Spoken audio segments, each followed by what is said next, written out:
신종 코로나 바이러스 감염증이 확산되면서 우리 사회 전반에 비상이 걸렸습니다. 시민들의 불안감이 커지면서 온라인에서는 가짜 뉴스가 나돌기까지 하는데 검증되지 않은 허위 정보를 팩트 체크해보고 올바른 예방 수칙도 알아봅니다. 신종 코로나 바이러스 감염증으로 인한 사망자와 감염자가 급증하면서 최근엔 우리나라도 중국 후베이를 방문한 모든 외국인의 입국을 금지하기도 했는데요. 시민들의 불안감도 커지고 있습니다. 집 앞에 나올 때도 마스크 안 쓰고는 엄두가 안 나네요.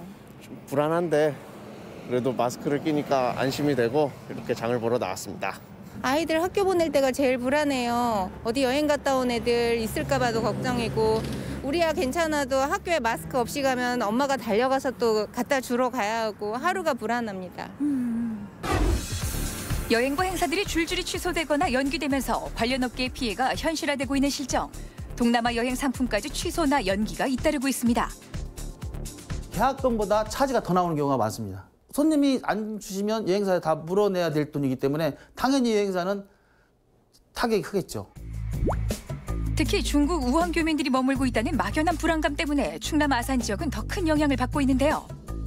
한두 건 취소라기보다는 건수가 객실 취소 건수 100건이 좀 넘어갔거든요. 연내에 취소되는 건수도 10건이 넘게끔 지금 많은 취소가 이뤄지고 있는 게 사실입니다. 아산의 대표 전통시장에도 발길이 뚝 끊겼습니다.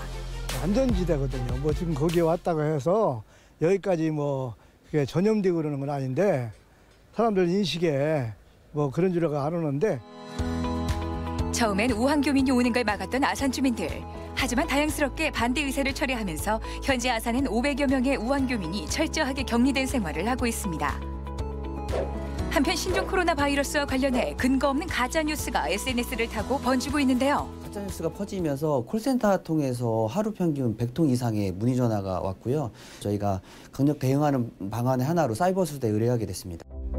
지금까지 나온 가짜 뉴스와 허위 정보 중에서 몇 가지 팩트 체크해 볼까요?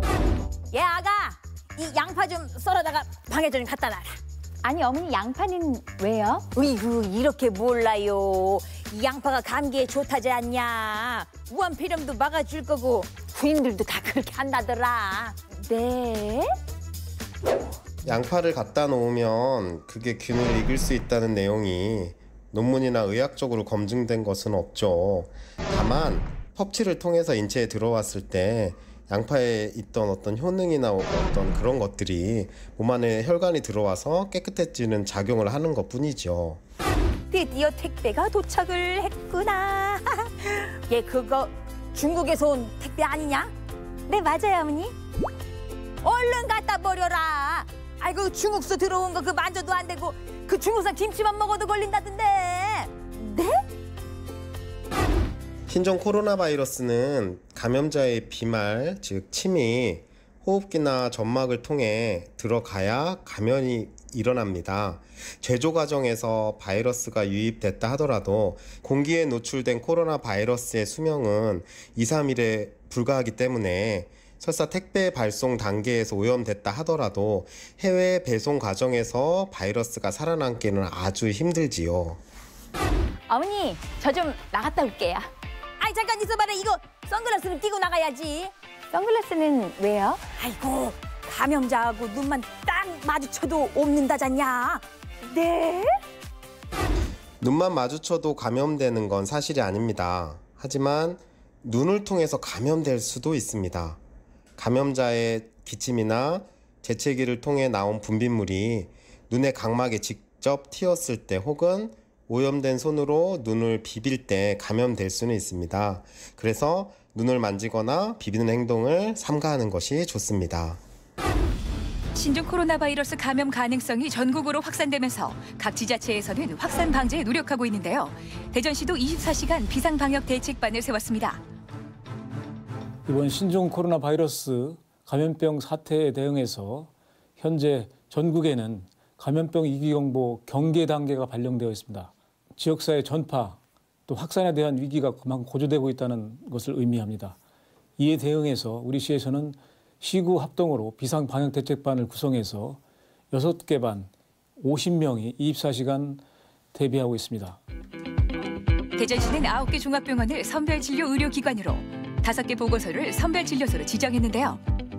우리 시가 접촉자 관리를 강화해서 1:1 전담 공무원을 배치해서 정말 2차 감염자가 나타나지 않도록 이렇게 철저히 해주셨으면 합니다. 사례 분류와 감시체계 구축을 위해 수시로 비상회의를 연다네요. 우리 시민 여러분들이 감염병 예방 수칙은 먼저 자주 손 씻기, 그리고 기침이 날 때는 옷수매로 가르고 기침하기 하는 그런 예절이 필요하고요. 그리고 외출할 때, 특히 병원에 방문하실 때는 반드시 마스크를 착용하고 가실 것을 권장합니다. 그리고 이상 증세가 있어서 방문 또 상담이 필요할 때는 바로 의료기관에 가지 마시고 시에서 지정한 선별 진료기관 또 각구 보건소를 먼저 방문하시거나 상담을 해주시고 1339 콜센터에 전화해서 필요한 상담과 서비스를 받으시기 바랍니다. 다들 아셨죠? 특히 많은 사람이 오가는 곳에선 비치된 손세정제를 꼭 사용해 주세요. 그리고 이렇게 손등과 손가락 사이사이까지 꼼꼼하게 말이죠. 손세정제와 함께 마스크 수요량도 크게 늘었는데요. 야, 진짜 요즘은 어딜 가나 네. 손 소독제도 없다. 마스크도 구하기 어렵다 할 정도예요. 네, 그렇죠. 그 신종 코로나 바이러스 감염자가 확산되고 확진자가 늘어감에 따라 그 마스크와 손소독제를 찾는 분이 급격히 증가하고 있어요. 그래서 회사에서도 공급이 상당히 어렵고 약국에서도 재고 확보가 어려워서 그 품귀 현상이 좀 일어나고 있습니다. 마스크도 워낙 종류가 많은데요. 유해물질 종류에 따라 숫자가 다르게 표시돼 있다는 건 다 아시죠?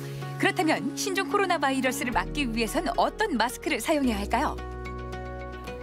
요즘은 마스크 없으면 불안하다 얘기하시는 분들이 정말 많거든요. 네, 그렇죠. 아니 그러니까 그 미세먼지도 차단해준다는 그 KF 지수도 높은 그런 마스크 요거 구하기 어려우면 네. 안 되는 대로 그냥 방한 마스크라도 요거 못 막아줄까요?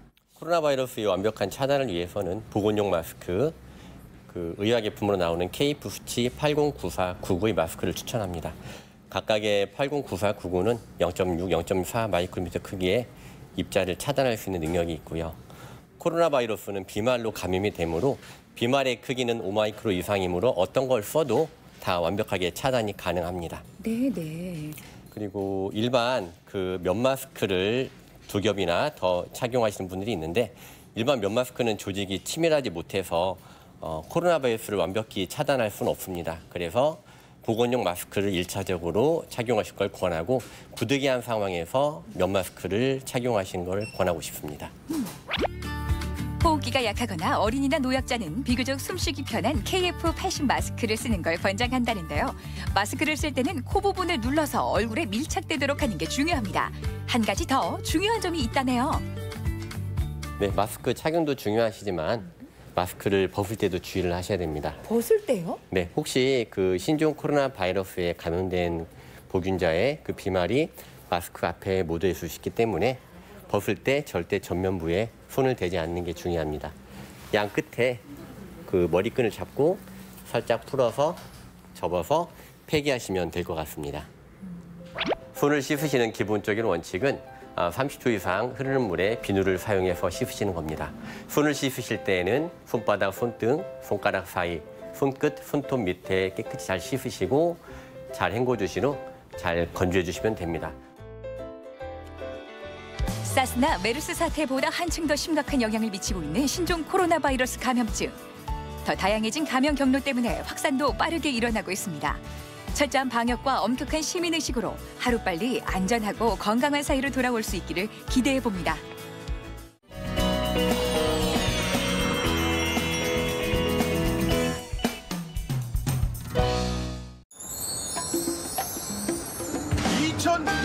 도 경남의 모든 순간 꼼꼼하게 담아낸다. 자, 오늘 말이죠. 한려해상 국립공원의 시작 통영에서 출발을 합니다. 이곳 미수항에서 쭉 들어가면 산호도가 나거든요. 이곳에서 10년 만에 아주 신기한 일이 벌어진다고 합니다. 비나이다 비나이다 용왕님께 비나이다 용왕님께 복 빌으신 분들 함께 가시죠.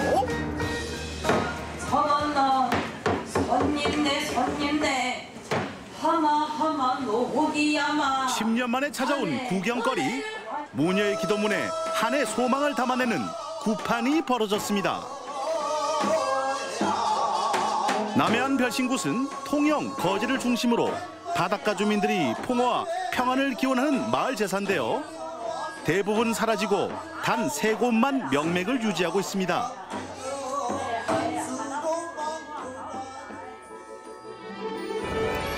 미수항에서 배로 50분 거리에 있는 사량도 능양마을. 소문 듣고 찾아온 외지인이 많았습니다. 이미 작은 어촌은 구판으로 들썩들썩. 능양마을 벌신굿이라고 돼 있는데 정확히 어떤 거예요? 우리 그 조상들로부터 400년 전부터 이렇게 하던 전통 문화입니다. 그래서 이제 올해 10년마다 하는 큰 행사인데 2010년도에 행사를 했고 그래 이 행사를 통해서 마을의 안녕과 주민들의 건강 또 바다에 나가시는 분들은 또 풍어를 기원하고 행복을 기원하는 어떤 그런 크다란 행사라고 이렇게 생각하시면 되겠습니다. 아이고, 구판 대신 고깃배 대나무 깃대를 꽂는 분들도 계셨는데요. 다 차이가 있더라고요 보니까. 우리 이제 선장님입니다. 선장님이 이렇게 직접 이렇게 또 지금 되는 게 세우고 계신 거예요. 요거는 이제 배 서랑 깃대. 서랑이라고 배도 이제 이 신이 있다. 그런 이제. 그러면 조금 안전도 지켜주고 고기도 많이 잡게 해주고. 그렇죠. 실제로 이렇게 달면 아버님 아주 잡힙니까? 거의 뭐 잡히는 아직 그런 모르겠고 이제 뭐 옛날부터 그런 풍속이 식견에 따르니까. 선왕 깃대를 뒤로 하고 마을로 들어왔습니다. 회관 앞마당은 잔치 분위기. 손맛 좋기로 이름난 능양마을 부녀회들의 점심 준비가 한창이었는데요. 몇 인분 준비하셨어요? 300인분이요? 부녀회장님이다 보니까 굉장히 바쁘시겠네요. 다 도와주셔가지고요. 다 바빠요. 돈도 많이 하는 거. 부녀회장님 이렇게 힘드신데 더 하고 싶은 생각 있으세요? 주민이 70여 명, 외지인이 200여 명. 마을이 크게 한턱 쏘는 날입니다. 이게 이제 10년 만인지라 또 좀 감회가 좀 다르실 것 같긴 해요. 젊었을 때는 우리 마을 인구가 한 500명 넘어 돼가지고 그때는 마을 인구가 엄청 실이 많았습니다. 분위기가 참 좋았습니다. 상도 한 50개 넘어 나오고 이래서 상이 개개인 집마다 나와가지고 한 50상 넘어 나왔습니다. 대대로 이어온 축제인 만큼 어르신들께는 좋은 날의 추억이 된다네요. 그때 집집만 다치는 게 맞지. 쌀 만수로 놓였는데 나가만 해놓고 들고 나올 내가 제일 고령자라. 나이 30년생인데 90하라인데. 그러세요? 옛날에 하던 시기에 대해서 내가 뭔가 왔어요. 뭔가 와서 놈이 갖고 마음이 있어가지고. 어머님 여기 사람들 땅 보러 오셨어요? 땅 보러 안 왔습니다. 오늘 어쩐 일이세요? 오늘 여기 배신굿 한다고 해서 저희들이 구경해서 한다고 왔어요. 일부러 오신 거예요? 예. 지금 저 진촌 마을에서. 400년 전통의 능양마을 별신굿은 음력 정월 초닷새부터 1박 2일 열리는데요. 전날 밤 12시 당산굿으로 시작된 굿파는 남해안 별신굿 보존회가 주관합니다. 전승자로서 어떤 의미가 또 있을까요, 선생님께서? 정말 이제 사라져가는 이 전통 문화가 그래도 이 마을을 통해서 맹맥을 유지한다는 이 자체는 너무 감동이 오고 감격스럽습니다. 다 안으려고 하고 있습니다. 간단하게라도 한 대목이 있으면. 그런 여러 가지 대목이 있지만 노래 중에도 뭐 이 소리가 늙은 사람 죽지 말고 젊은 사람 늙지 말게 이런 소리가 사실은 우리가 마음으로 염원을 사는 거죠. 360날을 무수대기하고 백사여일을 하옵소서 이렇게 이제 기원도 하고 그런 거예요. 역시 기운이 다르네요. 그 이왕 가신 김에 살찐 사람 살 빠져라는 대목도 부탁드려도 되겠습니까? 안 먹어야 됩니다.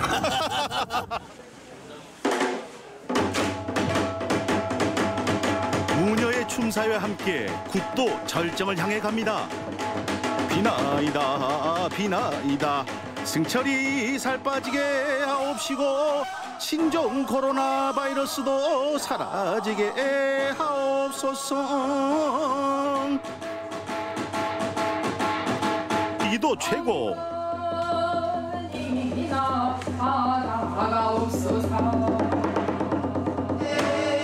남해안 별신굿은 토속 신앙을 바탕에 두고 있습니다. 무녀는 하늘과 인간을 이어주는 오잡교, 간절한 소원을 빌어봅니다.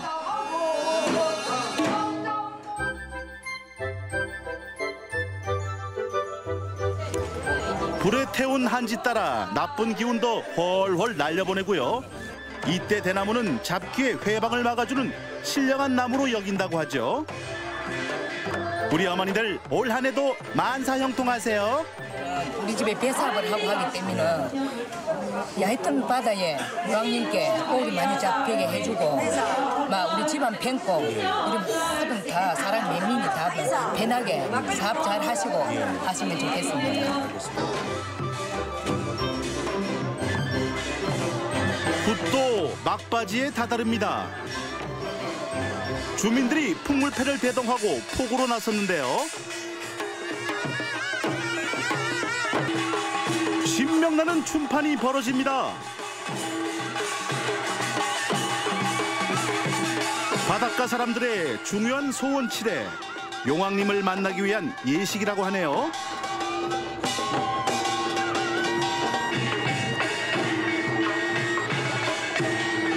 일렬로 줄 맞춘 배들이 일터로 나갑니다. 올 한 해도 풍어와 어부들의 무사 귀환을 바라봅니다. 사량도 능양마을 별신굿은 1970년대 경제개발과 함께 멈췄습니다.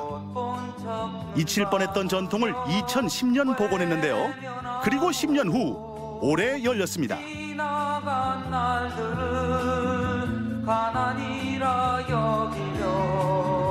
푸른 바다에 펄럭이는 오색 깃발.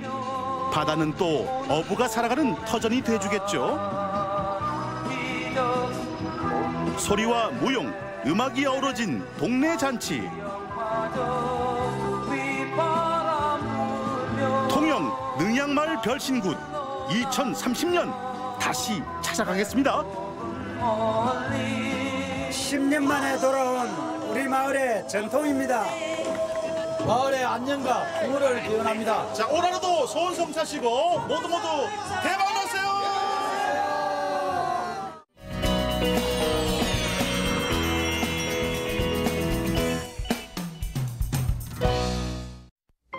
바다를 배경으로 책을 읽는 이 남자. 기환 씨가 웬일이죠? 아니 그런데 이 날씨에 밖에서 굳이? 아, 왜 그러세요, 표정들이? 뭐 낯선가요? 제가 이렇게 책 읽는 거 너무 자연스럽지 않나요? 아, 책은 말이죠. 저와 뗄래야 뗄 수 없는. 책은 곧 김기환이요, 김기환은 곧 책이다. 아, 제가 2020년 경자에 들어서 1월 한 달 동안에만 벌써 책을 2020권 읽었어요. 아우, 원래 저 안경 안 쓰는 거 아시죠? 시력이 급 나빠져가지고 이렇게 안경까지 또 맞췄습니다. 자, 이렇게 문학을 사랑하는 김기환입니다. 오늘 이 책을 보면서 책뿐만이 아니라 다른 것도, 다른 문화도 즐길 수 있는 그런 공간들을 제가 소개해드릴까 하거든요. 같이 가실까요? 처음 찾아간 곳은 강릉시 옥천동에 위치한 한 책방.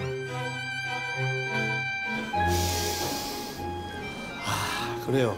이거예요, 이거. 그 딱 서점 딱 입고 들어가면 그 종이 냄새, 이 활짝 그 잉크 냄새. 요게 딱 그 사람의 마음을 굉장히 기분 좋게 해주면서 딱 그 편안하게 해주는 딱 그 느낌이거든요. 책을 구입하고 또 그 자리에서 바로 읽을 수 있도록 꾸며진 공간. 둘러보는 것만으로도 재미를 느낄 수 있는데요. 아니 그런데 서점 한편에 자리한 건 고소한 냄새 가득한 빵입니다.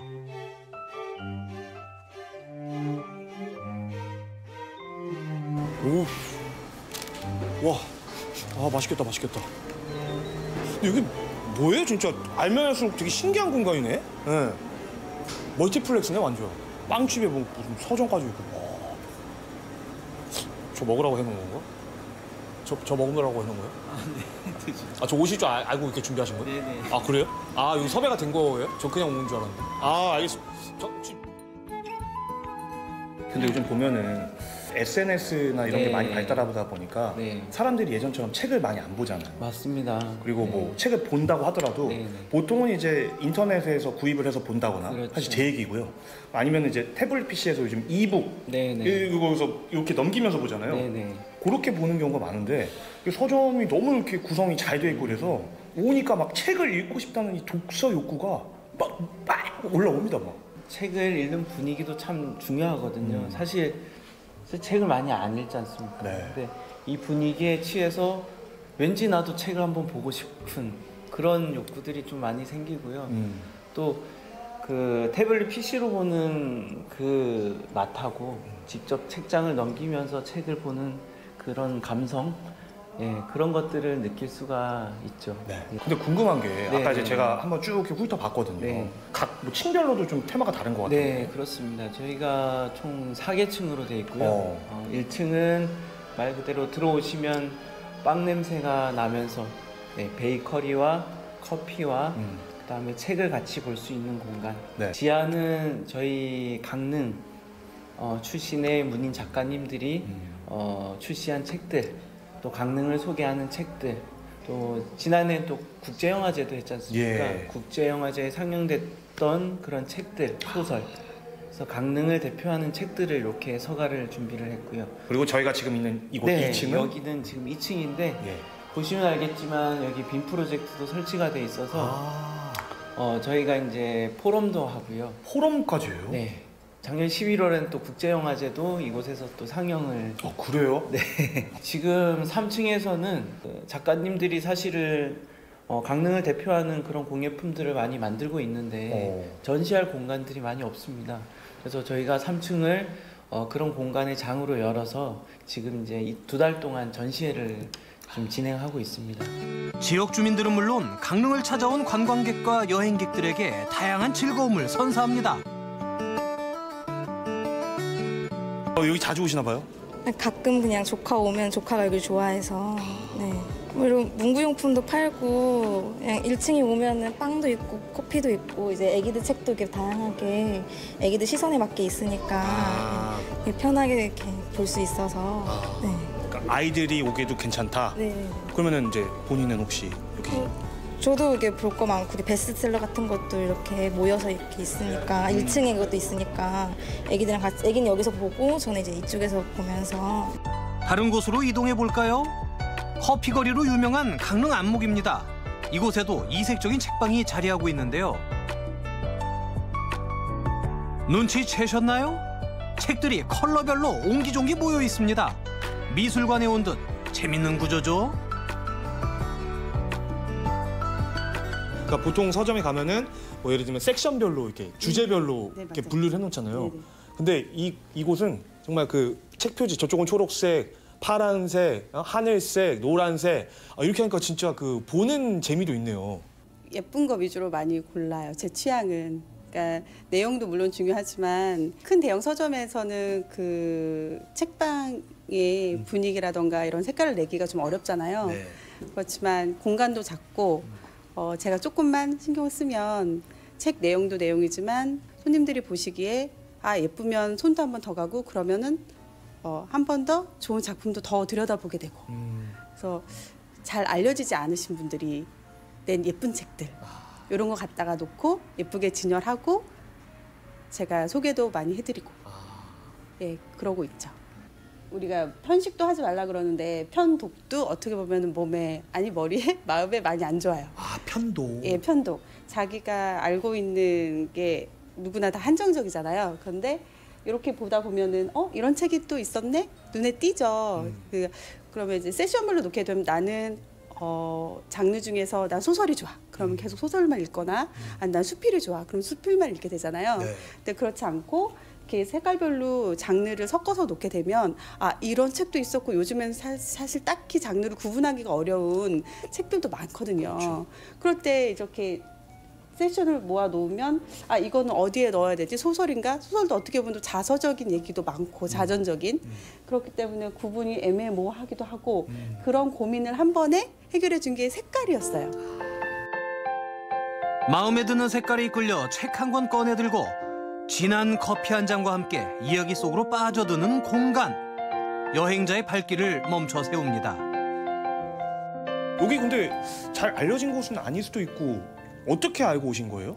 책방을 오고 싶어서 여행 오다가 강릉에 있는 책방 검색하다가 이쪽으로 오게 됐어요. 아 조금만 여행? 그러면 원래 강릉 분들이 아니시고 네네. 어디서 오신? 저희 인천에서 왔어요. 어머나 인천 완전 서에서 동으로 끝에서 끝으로 오셨네. 근데 보통 강릉 이렇게 여행 오면 막 이렇게 바다 그다음에 뭐 아니면 설악산 등산 잘하실 것 같기도 하고 보통 이제 루트가 이제 그렇게 되지 않나요? 아침에 정동진을 다녀왔다가 일출을 보고 쭉 돌아다니다 마지막 코스를 여기로 잡았어요. 원래 이렇게 책을 좀 좋아하십니까? 그러니까 서점에 오는 걸 좋아해요. 이런 책방에 오는 게 좋아서. 어때요? 인천 쪽에는 이런 데가 없나요? 잘 못 보는 것 같아요. 인천.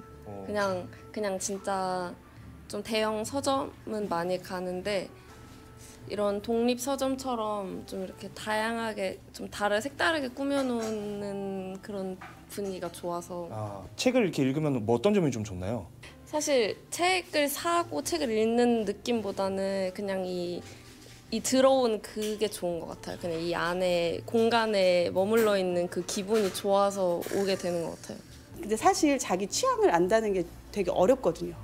그러니까 책을 보면서 나는 이런 것만 봤었는데 내가 보니까 이번에는 과학, 인문 이런 게 나한테 맞네? 아니면 식물책도 많고 환경책도 많네? 이랬을 때 그동안 봐왔던, 안 봐왔었던, 고집했었던 이런 거 조금 내려놓고 조금 더 넓은 취향을 책에 대해서 찾을 수가 있는 것 같아서 제가 해놓고 보니까 저도 깨달은 건데 색다르고 좋더라고요. 책을 읽고 사람을 만나고 문화를 만끽하고 휴식을 찾는 곳. 그곳이 크건 작건 우리에게 소소한 행복을 주는 곳임에는 틀림이 없습니다. 책방에서 또 다른 나를 찾아보는 건 어떨까요?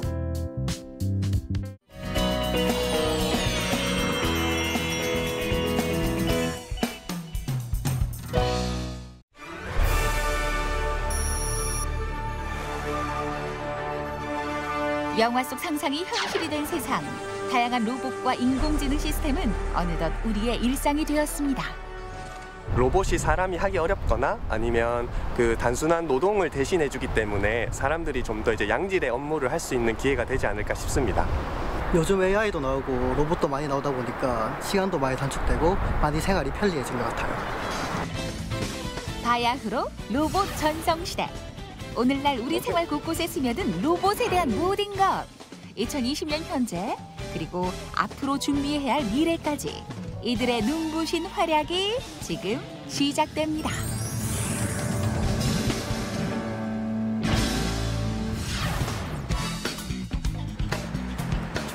대구 북구에 위치한 한국로봇산업진흥원은 국내 유일의 로봇 전문 기관인데요. 요즘 로봇업계 최대 화두는 바로 지능형 로봇, 다시 말해 AI, 인공지능 기술이 장착된 로봇을 말합니다. 과거에는 산업 현장에서 단순 반복적인 일에 이제 사용이 됐다면 현재는 지각, 이해, 추론 등의 이제 기능들이 추가되어 가정 생활이나 산업 환경에서 좀 더 지능적으로 활용이 되고 있습니다. 가사 도우미 로봇 앤드류는 못하는 게 없습니다. 각종 요리와 청소는 물론 때론 인간의 말동무까지 참 다재다능하죠. 지난 2018년 평창 동계올림픽 마스코트 반다비 로봇을 기억하시나요? 당시 실시간 음성 번역을 통해 전 세계인의 사랑을 독차지했었죠. 이처럼 로봇은 더 다양한 곳에서 맹활약을 펼치는 중입니다. 영화 속의 로봇은 가상이 아닌 현실로 다가왔습니다. 알파고는 사람과 같이 바둑 대결을 하고 있고요. 영화 속에 나왔던 소피와 같은 휴머노이드는 사람과 같은 인격체의 대우를 받아 유엔에서 발표도 했습니다. 인공지능 가미가 되면서 추론이라든가 이해라든가 지각의 능력들이 향상되었습니다. 해가 거듭될수록 로봇 시장 규모도 점점 더 커지고 있는데요. 산업용 로봇과 더불어 최근엔 서비스용 로봇에 대한 수요가 점차 증가하고 있는 추세입니다. 과거의 산업 현장에서 사용하던 로봇과 달리 현재에는 다양한 로봇이 물류, 유통, 서비스, 의료, 그리고 이제 돌봄 다양한 분야에서 이제 활용이 되고 있습니다. 최근 농업과 같은 스마트팜에서도 로봇이 이제 활용돼서 식물 공장이라든가 다양한 온실에 로봇들이 적용되고 있습니다. 최근 농업의 미래로 떠오르고 있는 농사용 로봇 드론. 농업에도 스마트 시대가 찾아온 건데요. 이제는 농업 농촌의 일손까지 덜어주는 로봇의 무궁무진한 변신. 정말 기특하죠? 다양한 로봇 활용을 통해서 제조업의 경쟁력을 강화하고 국민의 삶을 향상시키고 공공 서비스의 기능을 업그레이드하는 데 로봇이 활용될 예정입니다. 로봇의 활약이 가장 두드러진 또 다른 곳은 바로 의료 분야. 국내 도입 15년째 의료용 로봇은 우리나라 의료계에 크나큰 바람을 일으켰습니다. 로봇 수술이라는 것은 복강 내에 어떤 기구를 장착해서 그 기구를 닥터가 원격 조종을 해서 수술을 집도하는 것을 로봇 수술이라고 이제 얘기를 하고 있습니다. 무엇보다 정교하고 섬세한 치료가 필요한 수술.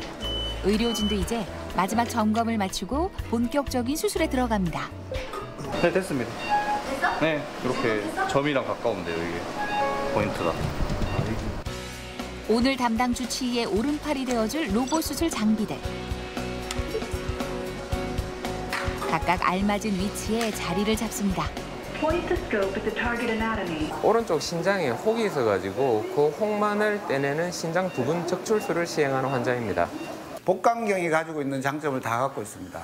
최소 침습 수술이라 그래서 가장 적은 절개를 통해서 똑같은 개복했는 것과 똑같은 효과의 결과를 가진다면 당연히 이제 작은 절개가 좋을 거고, 작은 절개를 함으로써 통증도 적고 회복도 빠르고. 신장에 파고든 종양 부위를 정확하게 떼어내는 것이 오늘 수술의 관건. 김병훈 교수의 움직임에 즉각 반응한 로봇이 곧바로 치료에 나섭니다.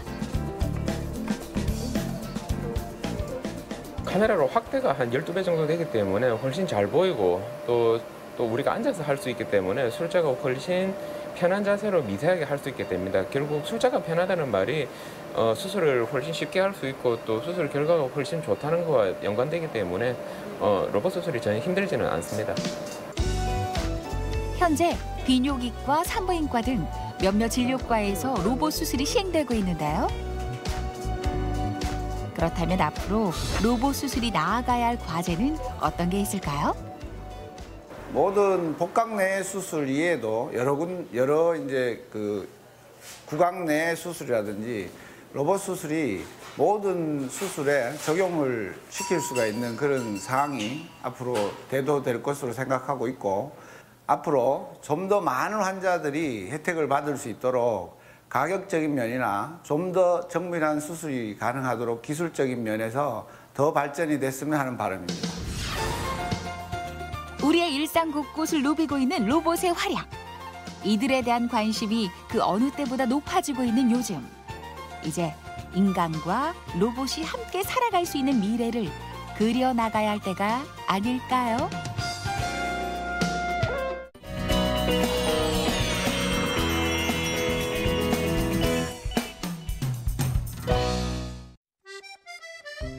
여기 겨울 별미로 손색 없는 대전의 대표 음식 두 가지가 있습니다. 전통떡 명인이 정성스럽게 만든 떡, 프란치스코 교황님도 맛보셨답니다. 여기 차려진 모든 떡들이 다 교황님께 드려 올렸었는데요. 아주 칭찬이 자자해서. 4대째 대를 이어온 평양식 냉면집도 있습니다.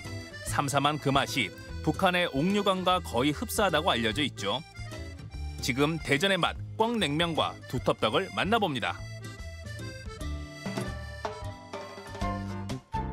대전에 가면 뭘 먹을까 궁금하다고요? 겨울 별미이자 대전을 대표하는 맛집을 찾아가 볼까요?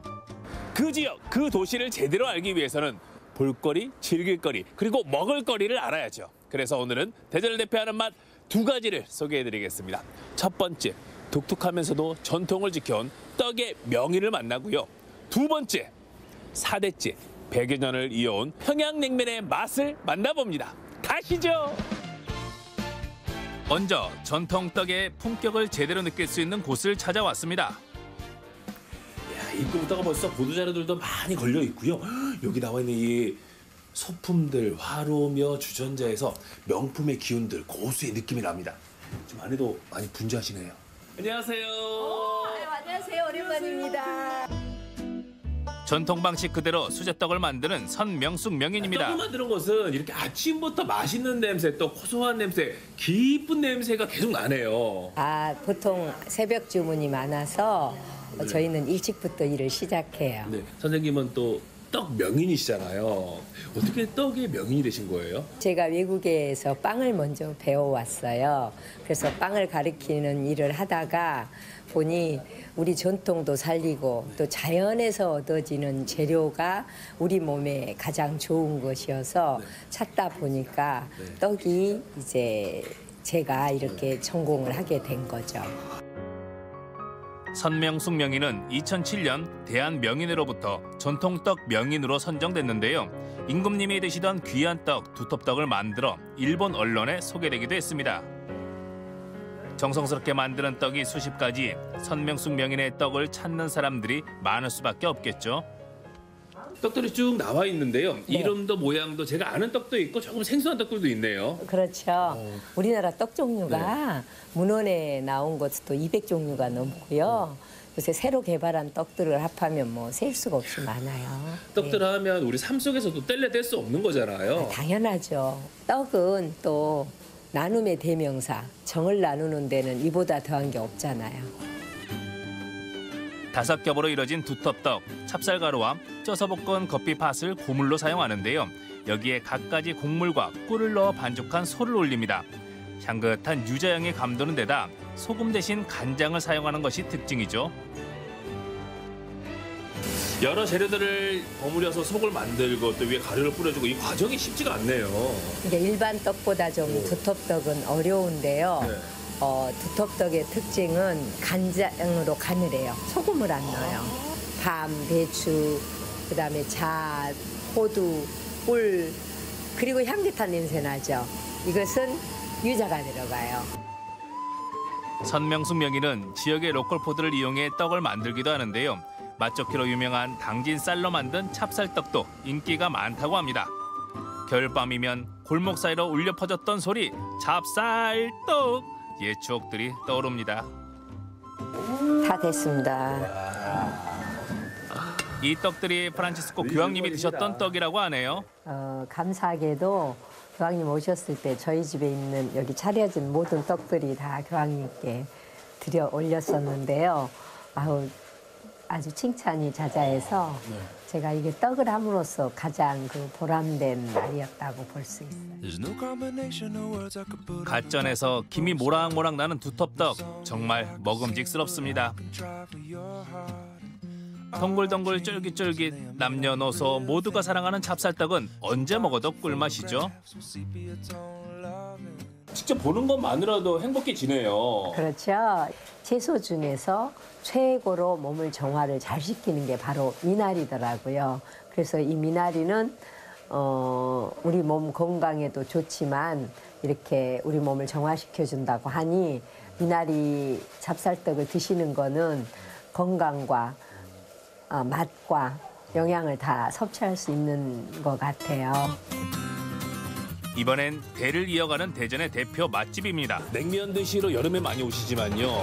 원래 냉면은 겨울철 음식이라고 하잖아요. 그 맛을 즐기기 위해 많은 분들이 계십니다. 와, 이 빈 그릇들 보세요. 벌써 많이들 드시고 가셨네요. 식당의 역사를 가늠케 하는 상패와 사진들이 빼곡한데요. 할아버지의 할아버지에게서 전해 내려온 평양식 냉면, 벌써 4대째 그 맛을 이어가고 있습니다. 안녕하세요. 안녕하세요. 지금 겨울인데도 사람들이 냉면을 드시러 많이 오시네요. 네, 원래 평양식 냉면인데요. 겨울철 음식이에요. 그래서 겨울에도 많이 찾고 계세요. 이렇게 많은 사람들이 우리 집을 찾는 특별한 이유 어떤 게 있을까요? 아무래도 전통을 지키고 4대째 가업을 이어와서 찾아주시는 것 같아요. 흔치 않은 전통 평양식 냉면으로 입소문이 나면서 단골 손님들이 많다는데요. 마침 낯익은 얼굴을 발견했습니다. 안녕하세요. 야, 이게 누구십니까? 여봉조 전 시장님께서. 식당까지 나오셨어요? 이게 아니 이 집도 자주 오세요? 전 자주 와요, 아주. 단골집이신 거예요? 네, 단골. 저는 원래 냉면을 굉장히 좋아해요. 오늘도 지금 추운 날씨잖아요. 추운 날씨에 냉면 맛이 더 납니다. 여름보다도. 그래서 일주일에 한 번 이상 옵니다. 대전에서 꽁냉면을 하는 집은 이 집이 유일해요. 그러니까 꽁냉면 먹으러 여기 오죠, 항상. 평양식 냉면의 비결은 바로 꽁 육수. 할아버지에게서 배운 그대로 꽁을 삶아 육수를 만듭니다. 아버님이 꽁냉면을 가르쳐 주신 거는 명맥을 유지하고 있었거든요. 근데 그거는 겨울철에만 제가 많이 안 찾으시니까 만들어 놔도 그러다가 이제 매니아들이 많이 생겼어요. 그래서 여름에도 만들어 드리니까 갑자기 꽁냉면이 굉장히 유명하게 됐어요. 꽁 육수와 닭 육수, 동치미 국물을 넣어 만든 평양식 냉면. 그 맛을 보기 위해 전국에서 사람들이 찾아온다네요. 어디서 오셨어요? 인천에서 왔어요. 아, 인천에서 이 맛을 찾아오신 거예요? 네. 면 자체가 원 구스름한 맛, 씹으면 씹을수록 그 면 맛이 입에 깔끔하게 당기니까. 그래서 딴 데 냉면을 못 먹겠더라고. 드디어 저도 평양식 전통 냉면을 맛볼 차례. 취향대로 골라 먹으라고 물냉면과 비빔냉면 두 가지 다 준비해 주셨는데요. 받는 순간 설레고 행복해지더라고요. 반짝반짝 윤기 나는 거 보이시죠? 겨울에 먹는 평양식 전통 냉면 얼마나 맛있을까 상상을 하며 한 입 뒤 먹어봅니다. 입안에서 사르르 녹더라고요. 비빔냉면도 맛을 봐야죠. 매콤달콤하면서도 감칠맛 나는 양념이 면과 잘 어울려 한 그릇 뚝딱에 치웠습니다. 제가 평양은 아니지만 개성과 금강산에서 북한식 냉면 맛을 봤는데요. 그 맛하고 비슷합니다. 심심하다를 넘어서 슴슴한 맛이고요. 확실히 꽁 육수를 사용했기 때문에 국물이 담백하고 진합니다. 그리고 이 맛이 조금 심심하다 하시는 분들은 비빔냉면이 있는데 이 양념 맛이 또 별미예요. 끝내줍니다. 역시 겨울에는 냉면이에요. 우리나라 전통떡의 비법을 이어가는 대전의 두텁떡. 건강하고 정갈한 맛 덕분에 우리 떡의 기품을 한 번 더 확인할 수 있었습니다. 그리고 겨울별미 평양식 냉면 한 그릇에는 4대째 변함없이 이어가는 역사와 전통이 오롯이 담겨 있었는데요. 대전의 겨울별미 드시고 으라차차 힘내세요.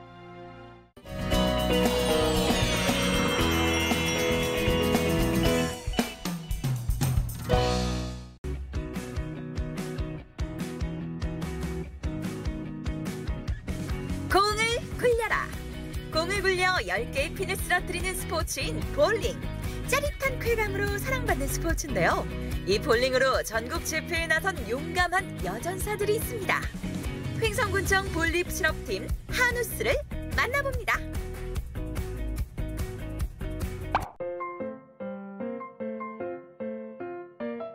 오늘의 주인공들을 만나기 위해 향한 곳은 횡성의 한 볼링장.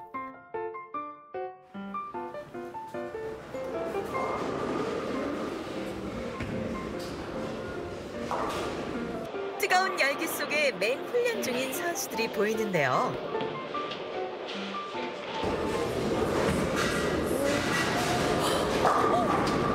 안녕하세요. 아니 혹시 이 국가대표 이 세 분이 선발됐다는 그 팀이 혹시 맞나요? 예, 맞습니다. 그렇다면 오늘 횡성을 대표하는 우리 자랑스러운 멋진 팀 이름이 좀 궁금한데 팀 이름이 어떻게 되나요?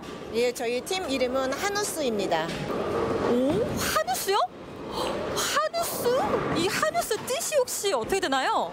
이 한우스라는 뜻은 이제 저희 횡성을 자랑하는 한우, 그리고 저희가 여자팀이다 보니까 비너스를 합성한 그래서 한우스입니다. 김희순 감독을 중심으로 6명의 여성 볼링 선수들로 이루어진 한우스. 지난 2016년 창단 이래 전국대회 우승 등 좋은 성적을 거두며 유망팀으로 주목받고 있는데요. 여기에 최근 국가대표 발탁이라는 쾌거까지 이뤘다고 합니다. 근데 그런데요, 이 한우스 팀에서 국가대표로 이 3분이나 선발이 됐잖아요. 사실은 어떻게 이 선발이 되는 건지가 좀 궁금해요. 선발 과정이요. 선발 과정은 이제 각 지역에 전국 이제 15개 시도가 있잖아요. 거기서 지역 예선을 걸쳐서 준결승전 한 150명이 참가를 해요. 그 150명이 나흘 동안 또 쳐서 60명이 결승전을 이제 올라갑니다.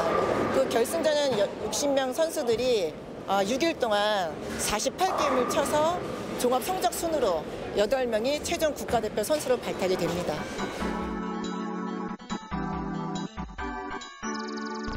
자, 우리 3분의 국가대표님들을 모셨습니다. 반갑습니다. 이 처음에 내가 국가대표다 이렇게 됐을 때 혹시 기분이 어땠는지 궁금해요. 처음 됐을 때는 마지막까지 결과를 알 수 없는 상황이어서 저희도 많이 긴장됐었고요.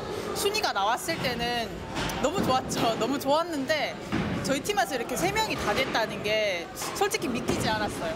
이 3분의 국가대표가 나온다는 게 사실 쉬운 일은 아니잖아요. 그죠? 굉장히 힘든 일인데 이렇게 3분이 함께 이제 국가대표가 됐을 때 좀 장점이 있을까요?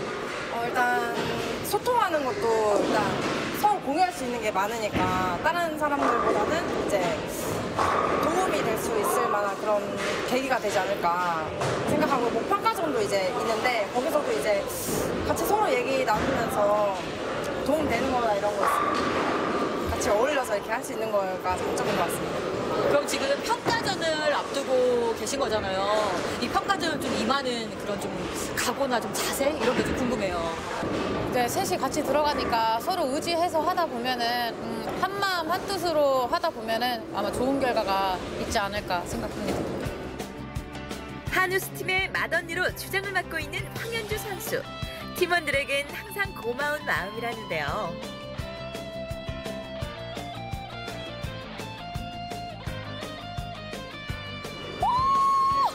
너무 멋지세요. 진짜 너무 멋집니다. 제가 이 주장이라고 들었어요. 혹시 자기소개 한번 부탁드릴게요. 네, 안녕하세요.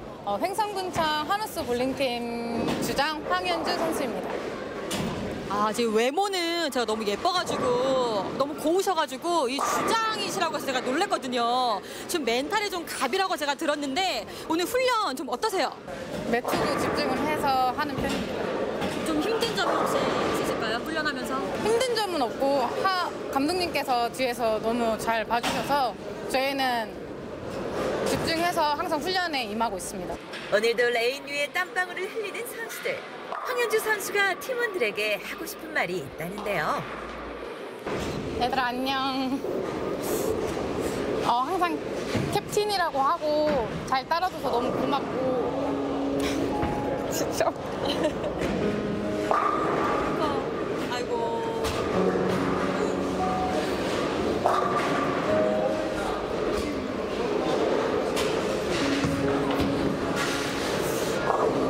싫은 소리도 많이 할 테지만 우리 이번 연도도 잘 좋은 해가 되도록 같이 노력해보자. 알았어, 화이팅! 제가 눈물이 날 것 같아요. 우리 한우스 팀, 너무 멋진 주장이 또 있어가지고 정말 분위기 너무 좋은 팀입니다. 우리 한우스 팀, 하나, 둘, 셋, 화이팅! 한우스 팀 선수들의 열띤 훈련이 계속되는데요. 내 눈으로 선수들 하나하나의 동작을 꼼꼼히 살펴보고 적재적소에 정확한 코칭을 해주는 김희순 감독. 얘가 나가더라도 얘는 가만히 있어야 되는데. 선수들 저마다의 고충과 고난이 있지만 선수들을 끝까지 믿어주며 이끌어주는 김희순 감독이 있기에 더 힘을 내고 있습니다. 감독님 손길이 좀 들어가니까 좀 남다른 것 같은데 지금 어떤 것을 좀 지금 코치하고 계신 건지. 이 선수 같은 경우는 수입 궤도가 자꾸 흔들려서 지금 그 잡아주고 있는 중입니다. 좀 많이 나아진 것 같은가요? 하루아침에 되는 건 아니고 앞으로도 더 열심히 해야 되겠어요. 프로가 되는 길은 결코 쉽지 않은데요. 함께이기에 그 길이 외롭지 않습니다. 그리고 점심시간. 오늘의 메뉴는 든든하게 먹는 돼지 김치찌개입니다. 아니 근데 이 스포츠가 참 많잖아요. 네네. 왜 하필 또 볼링을 선택하신 거예요? 볼링이요. 제가 볼링 한번 쳐보니까 너무 매력 있는 스포츠인 거예요. 그래서 계속 어쩌다 보니 너무 즐겁고 또 흥미를 느껴서 계속 하게 됐습니다. 이 볼링의 이 정말 진정한 매력은 뭘까요?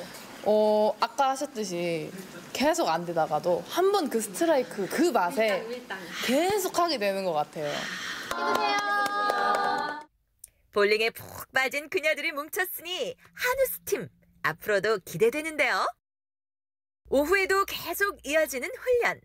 한 번 한 번의 투구에 자부심과 꿈을 담아 계속해서 성장하는 한우스입니다. 이 앞으로 어떻게 좀 훈련이 진행하실지가 궁금해요. 예, 우선 국가대표로 선수가 발탁된 선수들은 이제 진천 선수촌에서 훈련을 해요, 1년 동안.